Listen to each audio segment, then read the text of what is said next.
অধীর রঞ্জন চৌধুরীর নেতৃত্বে কংগ্রেসের বিক্ষোভ মিছিল বহরমপুরে। আজ পশ্চিমবঙ্গ প্রদেশ কংগ্রেস ভবনে দিবালোকে রাহুল গান্ধী এবং সোনিয়া গান্ধীর মূর্তিতে কালি লেপনের পাশাপাশি রাহুল গান্ধীর ছবিতে আগুন ধরানো হয়েছে।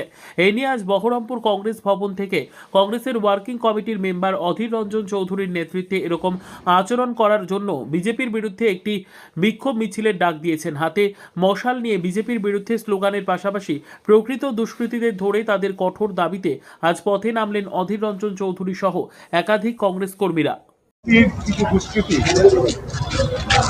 পশ্চিমবঙ্গ প্রদেশ কংগ্রেস ভবনে আজ দিবালোকে রাহুল গান্ধী এবং সোনিয়া গান্ধীর মূর্তিতে শুধু কালি লেপনি নয়, রাহুল গান্ধীর ছবিতে আগুন ধরানো পর্যন্ত হয়েছে এবং সেটা প্রদেশ কংগ্রেস ভবনে, যেটা পশ্চিমবঙ্গের কংগ্রেসের পরিচয়। বিজেপি দুষ্কৃতিকারীদের হুঁশিয়ারি দিয়ে বলতে চাই, পশ্চিমবঙ্গে কংগ্রেসের এমন দুরবস্থা হয়নি যেখানে কংগ্রেসের উপর যা খুশি তাই করা যাবে। পশ্চিমবঙ্গের কংগ্রেস যদি পাল্টা আক্রমণে নামে তাহলে বিজেপির নেতারাও অপমানিত হতে বাদ যাবেন না। আজকে বিজেপি পার্টির কয়েকজন দুষ্কৃতিকারীর এই আস্পর্ধে দুঃসাহস কি করে হয়, এটা বাংলার মানুষ দেখছে। আমরা তাই প্রতিবাদ করছি। আজকে কলকাতাতেও প্রতিবাদ হচ্ছে, এখানেও প্রতিবাদ হচ্ছে। বিজেপি পার্টির কাছে আমরা দাবি করব তারা তাদের এই দুষ্কৃতিকারীর বিরুদ্ধে ব্যবস্থা নিক, পশ্চিমবঙ্গবাসীর কাছে ক্ষমা চাক।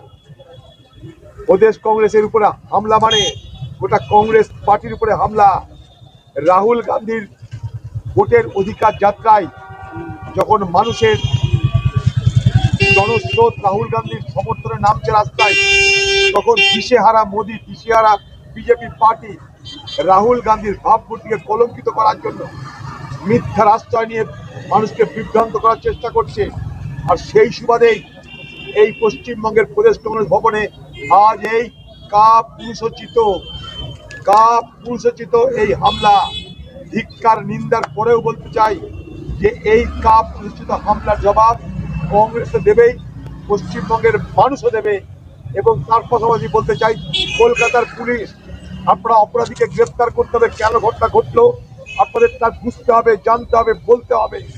দিবালোকে কলকাতার মতন শহরে যদি প্রদেশ কংগ্রেস ভবনে এইরকমভাবে কংগ্রেসের নেতাদের ছবিতে আগুন লাগানো হয়, তাহলে কলকাতার আইন শৃঙ্খলা পরিস্থিতির যে কি দুরবস্থা যে তাও কিন্তু আজকে স্পষ্ট হচ্ছে। তাই জবাব চাই আমরা প্রশাসনের কাছে।